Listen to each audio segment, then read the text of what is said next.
Assalamualaikum warahmatullahi wabarakatuh. Alhamdulillahirabbil alamin. Kita panjatkan puji dan syukur kepada Allah Subhanahu wa taala. Salam dan salawat senantiasa kita haturkan ke Nabi besar Muhammad sallallahu alaihi wasallam. Baik, pada kesempatan kali ini saya melanjutkan proses perkuliahan kita terkait dengan mata kuliah pengambilan keputusan manajerial. Ya, ini adalah pertemuan kelima dan kita membahas bab 5 yang ada pada mata kuliah kita ini adalah terkait dengan topik peramalan ekonomi. Peramalan ekonomi. Oke.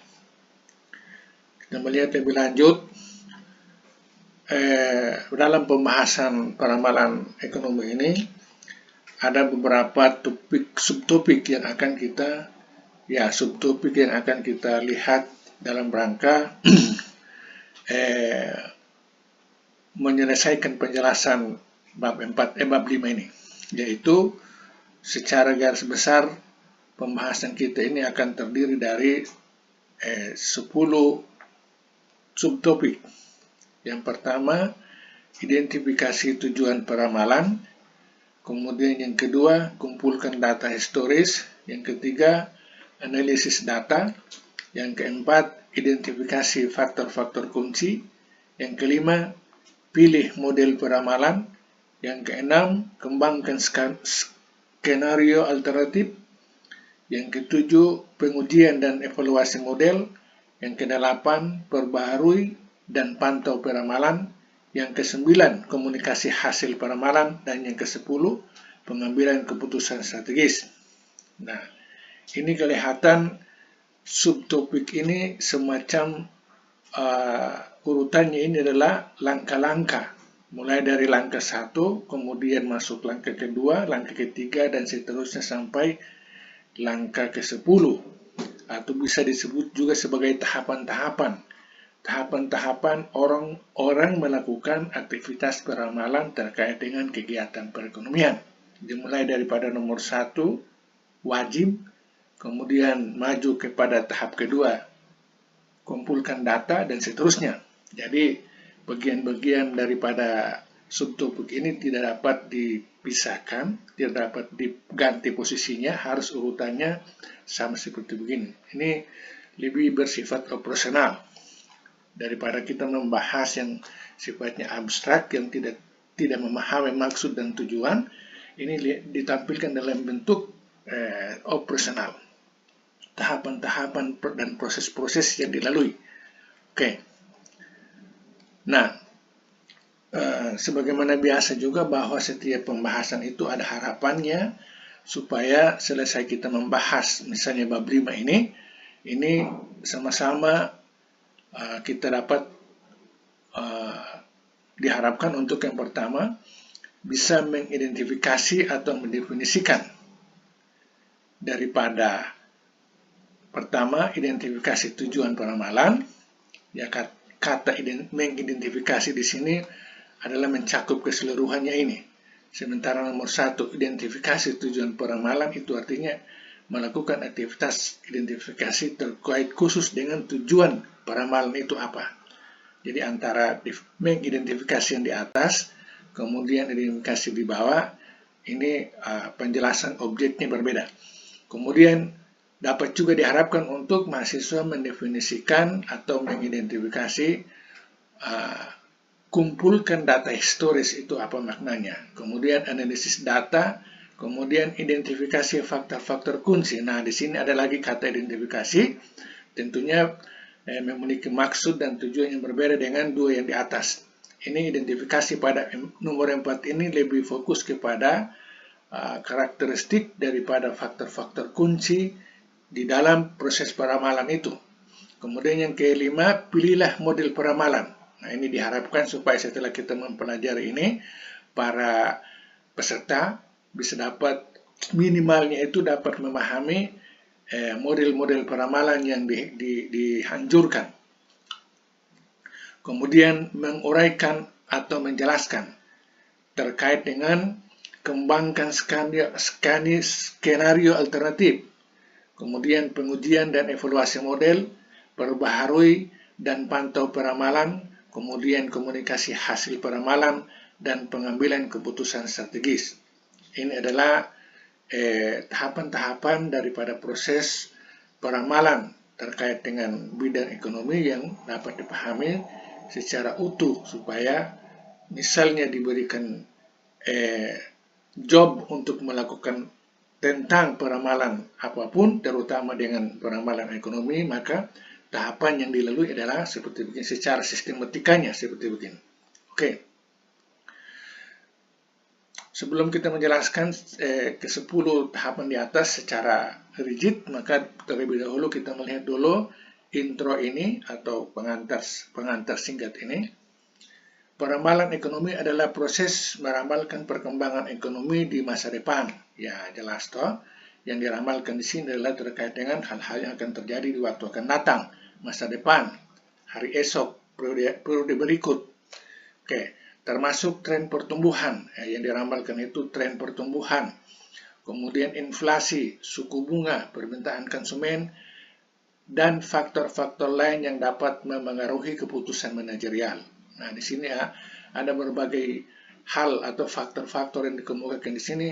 Ya, karena judulnya tadi adalah peramalan ekonomi, maka yang ditampilkan ini yang sifatnya adalah makro semua. Jadi misalnya kita bicara tentang tren pertumbuhan, kemudian inflasi, suku bunga, permintaan konsumen, dan faktor-faktor lain, itu biasanya dikaji di dalam ilmu pembangunan atau ilmu ekonomi makro. Nah, ini penting juga untuk dapat dipahami oleh atau dimengerti oleh orang-orang yang belajar di manajemen dalam konteks mikro, karena antara mikro dan makro itu hal-hal variabel-variabel yang tidak bisa dapat dipisahkan, saling mempengaruhi. Maka untuk meramalkan masa depan kegiatan bisnis itu tidak bisa terlepas daripada peramalan ekonomi.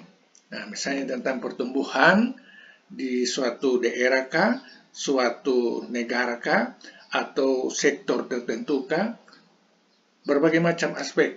Kemudian inflasi, ya terkait dengan mata uang, kemudian suku bunga ya mata uang yang diterapkan oleh sumber-sumber permodalan, pasar modal, kemudian permintaan konsumen, dan faktor-faktor lain yang dapat memengaruhi keputusan manajemen. Nah, banyak faktor tentunya. Bicara terkait dengan dimensi-dimensi ekonomi itu paling banyak. Nah, itu. Tentunya kalau dalam peramalan kita tidak wajib untuk melakukan terkait dengan semua faktor ini.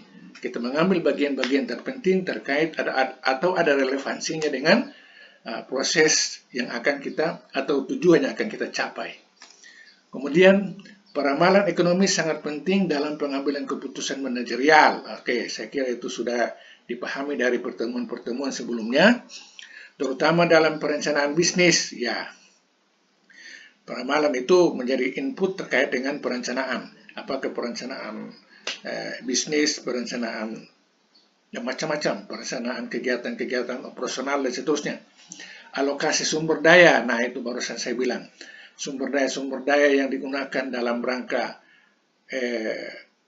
baik terkait dengan barang yang diproduksi ataupun barang yang digunakan dalam kegiatan produksi, itu yang dimaksudkan dengan sumber daya, baik orang, fasilitas, dan macam-macam. Ada modal, metode, kemudian mesin, kemudian macam-macam, dan pengambilan keputusan strategis. Ya, dan pengambilan keputusan strategis ini terkait dengan proses pengambilan keputusan, peramalan ini. Karena peramalan itu sangat penting terkait dengan pengambilan keputusan. Nah, itu sering sudah kita bicarakan. Terkait dengan keputusan itu ada keputusan teknis dan keputusan strategis. Keputusan strategis itu biasanya ada pada level top manajemen. Nanti keputusan teknis itu ada pada level middle atau lower manajemen. Berikut adalah beberapa langkah penting dalam proses peramalan ekonomi untuk keputusan manajerial. Nah, itu. Jadi berikut ini adalah 10 tahapan yang tadi kita maksudkan. Kita lihat satu persatu. Oke. Kemudian tindakan yang pertama atau proses yang pertama, langkah yang pertama adalah identifikasi tujuan peramalan. Langkah pertama adalah mengidentifikasi tujuan peramalan. Manajer perlu memahami mengapa peramalan diperlukan dan bagaimana hasil peramalan akan digunakan dalam pengambilan keputusan. Ya, seorang manajer harus memahami itu. Yaitu tujuan apa yang dicapai dalam proses peramalan itu. Kemudian bagaimana melakukan peramalan. Kemudian setelah peramalan itu digunakan dalam rangka proses pengambilan keputusan. Nah, tujuan peramalan dapat berkisar dari penetapan harga. Ya, tujuan peramalan itu berkisar kalau misalnya dalam konteks mikro, itu biasanya terkait dengan penentuan harga. Oke, bicara tentang harga itu biasa dikaji pada bidang ilmu mata kuliah akuntansi biaya. Nah, biasanya begitu. Kemudian alokasi sumber daya. Nah, sumber daya yang digunakan dalam proses kegiatan bisnis itu tentunya dapat diramalkan dengan pendekatan ekonomi, peramalan ekonomi untuk menentukan sumber daya apa yang digunakan. Sumber daya itu macam-macam, manusia, kemudian informasi, kemudian modal atau uang, kemudian peralatan, kemudian teknik dan macam-macam. Itu semua dengan sumber daya. Nah, kemudian hingga perencanaan bisnis jangka panjang. Ya, jadi tujuan ini mencakup penetapan harga, kemudian sumber daya apa yang digunakan, bahan baku, mesin, manusia, dan seterusnya, hingga perencanaan bisnis jangka panjang. Nah, bisnis jangka panjang itu terkait dengan yang tadi kata-kata strategis. Keputusan strategis itu lebih mengarah kepada penetapan tujuan untuk jangka panjang. Nah, penetapan kebutuhan jangka panjang itu biasanya dirumuskan dalam perencanaan bisnis jangka panjang. Oke. Kemudian selanjutnya, tahap berikut adalah kumpulkan data historis. Kumpulkan data historis yang relevan terkait dengan variabel ekonomi yang akan diantisipasi. Ini dapat mencakup data sejarah pertumbuhan ekonomi, inflasi, suku bunga, dan faktor-faktor lain yang relevan. Nah, ini penekanannya adalah kata relevan di bawah. Artinya, proses pengambilan keputusan dengan bentuk peramalan ini, kita membutuhkan data. Data itu adalah sesuatu yang telah terjadi. Kata-kata historis ini artinya ada semua transaksi yang telah terjadi pada masa lalu, itu kita pandang sebagai data, kemudian kita gunakan. Nah, tetapi tidak sembarang. Harus kita gunakan data yang memang ada relevansinya, ada kaitannya, ada dukungannya terhadap proses pengambilan keputusan yang nanti kita lakukan. Ya toh? Nah, di sini memang disebutkan contoh misalnya terkait dengan pertumbuhan perekonomian. Misalnya pengambilan keputusan terkait dengan ekspansi pasar atau ekspansi perusahaan atau penambahan karyawan atau pengurangan karyawan ataupun macam-macam, baik dari sisi mikro ataupun makro yang dihadapi oleh perusahaan itu bisa menggunakan data terkait dengan pertumbuhan perekonomian. Nah, pertumbuhan ekonomi di sini bisa domestik ataupun nasional bahkan internasional, ataupun secara spesifik terkait dengan misalnya pertumbuhan ekonomi terkait dengan satu sektor tertentu, misalnya sektor kelautan, sektor pertanian, sektor perkebunan, sektor pertambangan, macam-macam sektor jasa, itu bisa dapat diperhatikan dengan baik. Kemudian inflasi, suku bunga, itu terkait dengan masalah finansial, keuangan dalam konteks makro, yaitu inflasi bicara terkait dengan alat tukar, peredaran jumlah uang yang beredar, kemudian lihat dari sisi inflasi, suku bunga yang diterapkan pada misalnya lembaga-lembaga perbankan, kemudian faktor-faktor lain. Nah, faktor-faktor lain ini kita sendiri menentukan. Yang utamanya itu adalah faktor yang ada relevansinya, ada kaitannya dengan apa yang nanti kita ramalkan. Nah, seperti begitu. Nah, ini baru disebutkan secara makro, tetapi secara mikro banyak.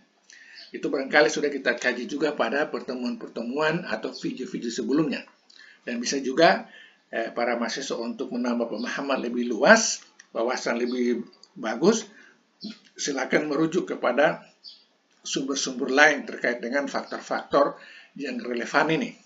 Ya toh? Nah, faktor-faktor relevan itu intinya di sini adalah seluruh yang kita butuhkan itu sifatnya adalah data historis yang sudah menjadi pengalaman, apakah itu data itu tersedia secara internal dalam lingkup organisasi kita ataupun bersumber daripada pihak lain, yang tentunya data itu harus ada unsur validitasnya, kemudian reliabilitasnya. Itu nanti kita lihat pada bagian berikutnya. Oke, kemudian selanjutnya analisis data.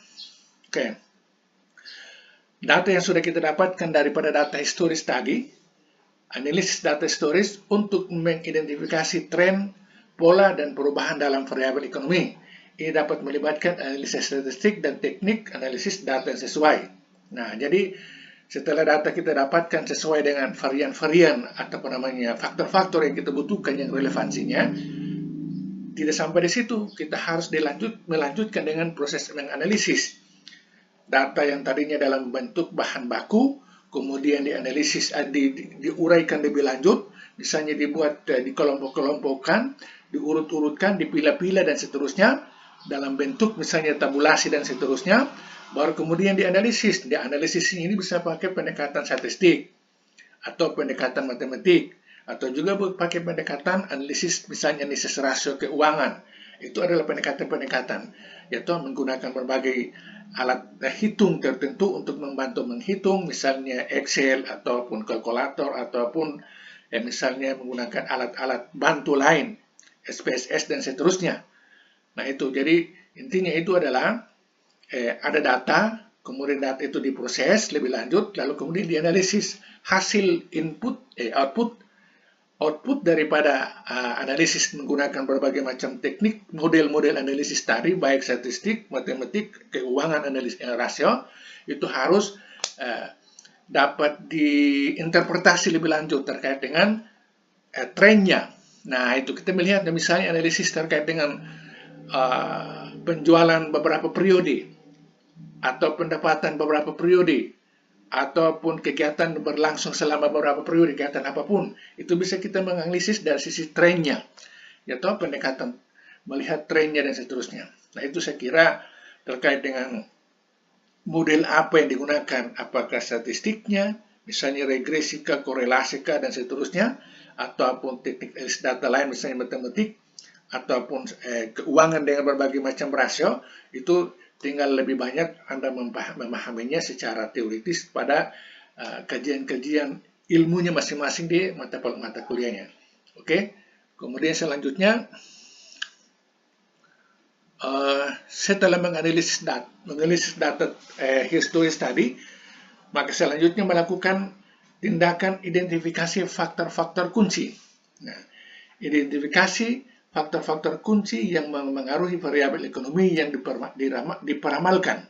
Ini bisa mencakup faktor eksternal seperti perubahan kebijakan pemerintah, kondisi pasar global, ataupun tren industri.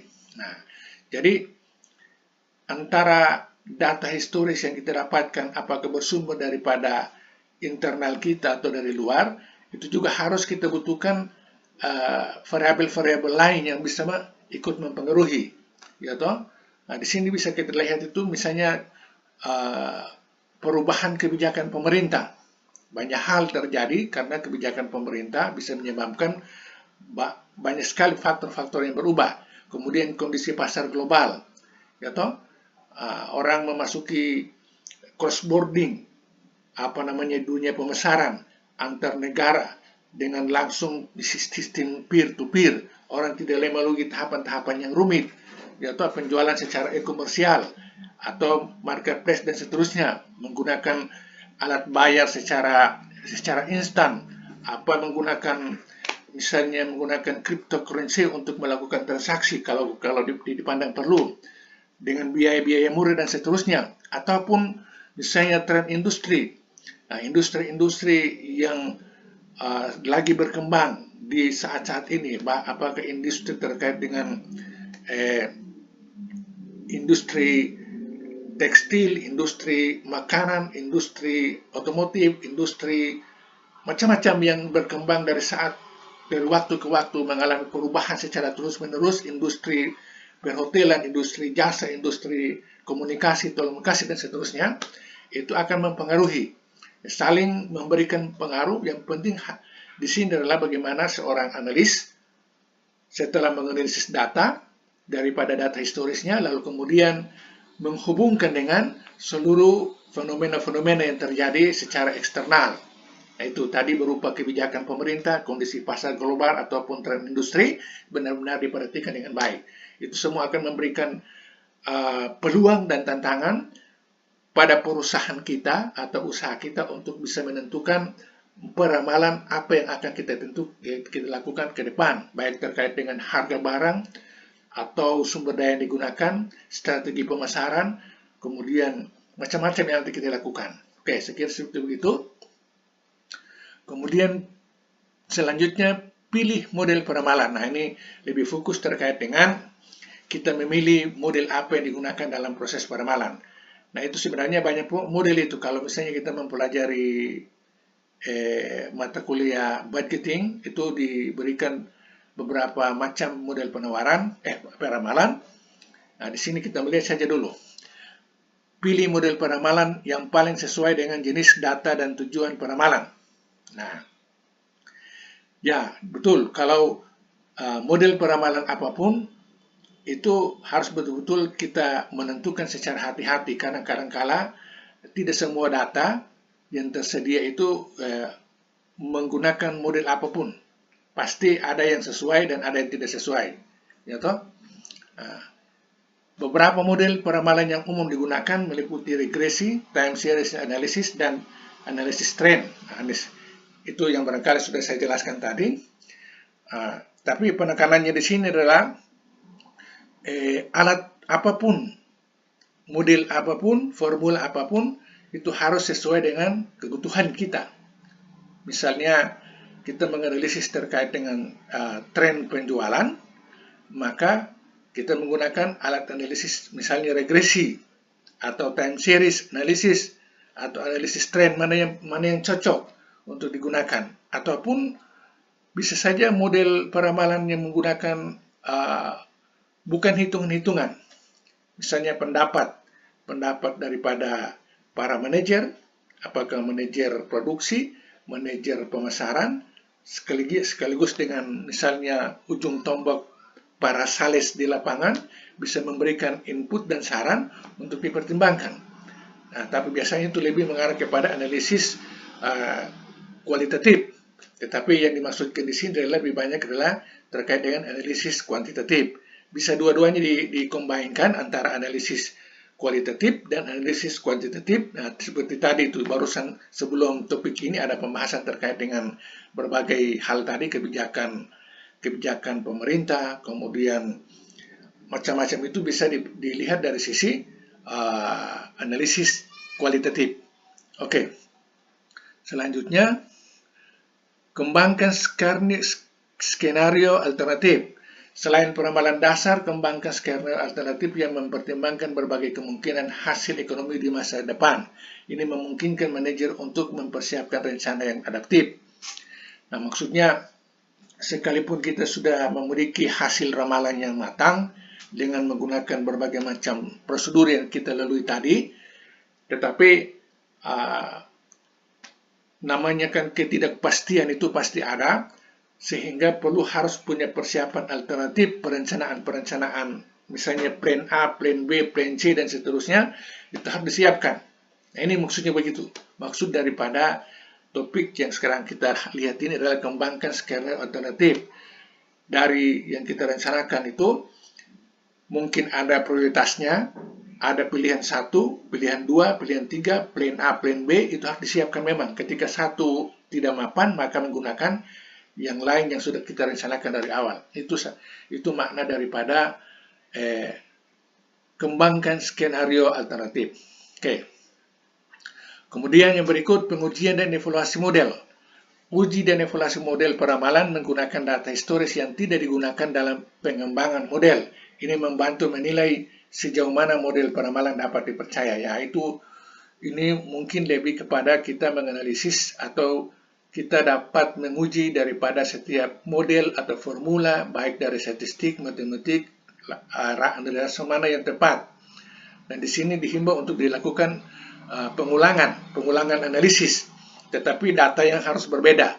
Maksudnya supaya ada komparasi antara hasil itu, kira-kira dia akurat atau tidak, ada istilah validitas dan reliabilitasnya itu harus teruji. Jadi di sini istilahnya adalah menguji alat. Alat untuk menguji alat. Ada alat untuk menguji alat, biasa dalam penelitian kita sebut dengan uji validitas, uji reliabilitas, uji asumsi klasik. Itu adalah uji-uji pengujian untuk meluruskan atau istilahnya dapat membuktikan bahwa pilihan alat analisis yang nanti gunakan itu dia tepat atau tidak. Nah, jadi istilah saya alat untuk menguji alat.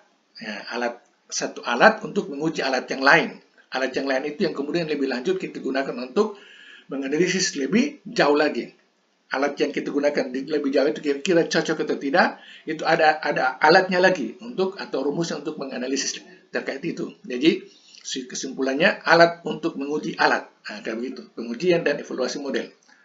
Oke.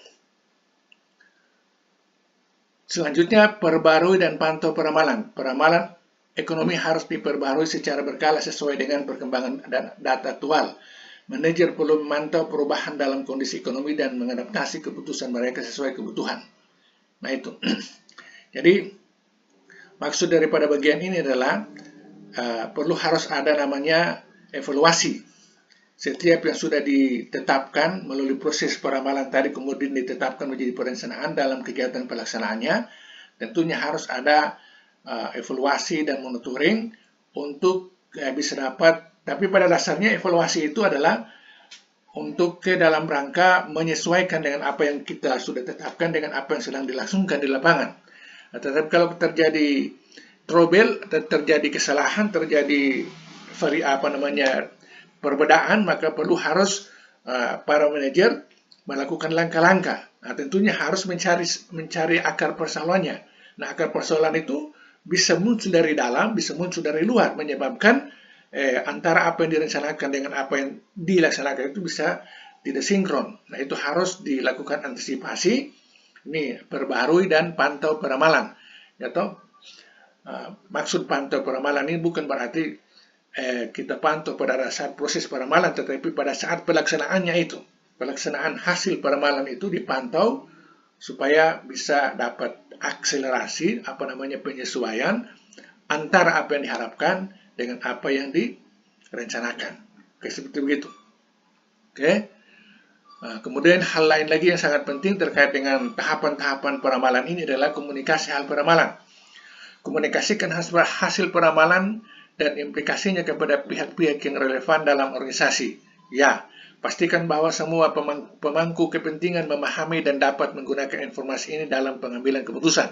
Ya, jadi ini bagian yang sangat penting. Kalau misalnya peramalan itu sifatnya adalah kompleksitas, dia bisa dapat menyentuh pada semua lini dimensi manajemen dalam perusahaan itu, misalnya bagian pemasaran, bagian produksi, bagian keuangan, bagian SDM, bagian HRD dan seterusnya. Ketika hasil ramalan itu sudah didapatkan, ya tidak boleh berhenti di situ, harus disosialisasikan. Di sini ada kata dikomunikasikan. Dikomunikasikan di dalam wadah atau organisasi itu. Tentunya ada struktur organisasi meliputi bagian-bagian itu dengan fungsional masing-masing, itu harus diperkenalkan. Di sini kata-kata pastikan bahwa semua pemangku kepentingan memahami dan dapat menggunakan informasi ini dalam pengambilan keputusan. Artinya, si peramal harus menjelaskan terkait dengan seluruh faedah, seluruh kegunaan, seluruh fungsi, dan kelebihan-kelebihan daripada hasil ramalan dia. Apa yang nanti kita dapatkan ketika hasil ramalan itu dikerjakan, itu harus dijelaskan kepada seluruh bagian-bagian dalam struktur organisasi itu. Pada level top manajemennya, kemudian middle manajemennya, bahkan kepada bagian-bagian di bawah, unit-unit lower manajemennya harus dijelaskan supaya ada kata-kata pastikan, ini dipastikan mereka seluruh secara terlibat dalam proses memahami, kemudian melaksanakan daripada apa yang sudah ditetapkan dalam proses peramalan tadi. Oke. Pengambilan keputusan strategis. Peramalan ekonomi membantu manajer dalam pengambilan keputusan strategis. Ini dapat mencakup penetapan harga, perencanaan ekspansi bisnis, pengelolaan risiko, dan strategi keuangan. Nah, itu bagian tadi sudah disebutkan juga di awal tadi terkait dengan hasil peramalan untuk keputusan-keputusan macam-macam. Di antaranya itu sebenarnya yang paling utama itu adalah keputusan strategis. Karena dari keputusan strategis kemudian di breakdown ke dalam keputusan-keputusan teknis di dalam perusahaan itu. Karena keputusan strategis ini biasanya itu lebih bersifat kepada hal-hal yang sifatnya ya terutama misalnya terkait dengan visi misinya. Nah, visi misi daripada perusahaan itu. Apa makna kehadiran daripada perusahaan itu dalam mengembangkan aktivitasnya dengan prodi yang lebih panjang ke depan.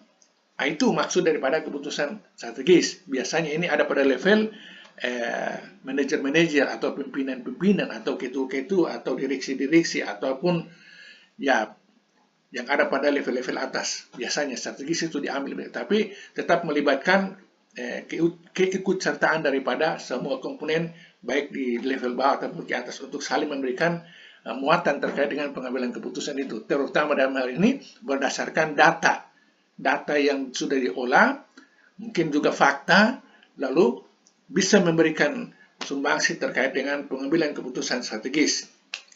Karena haluan jangka panjang daripada sebuah organisasi itu bisa terbaca pada apa yang ditetapkan dalam keputusan strategis. Biasanya merujuk kepada visi dan misi, kemudian di breakdown ke dalam program-program strategis, lalu program-program teknis, kemudian kegiatan-kegiatan di lapangan. Oke, seperti begitu. Oke, kesimpulan. Oke, alhamdulillah kita masuk kepada kesimpulan. Kesimpulan daripada pembahasan kita di hari ini adalah peramalan ekonomi adalah alat yang sangat berguna dalam manajemen bisnis.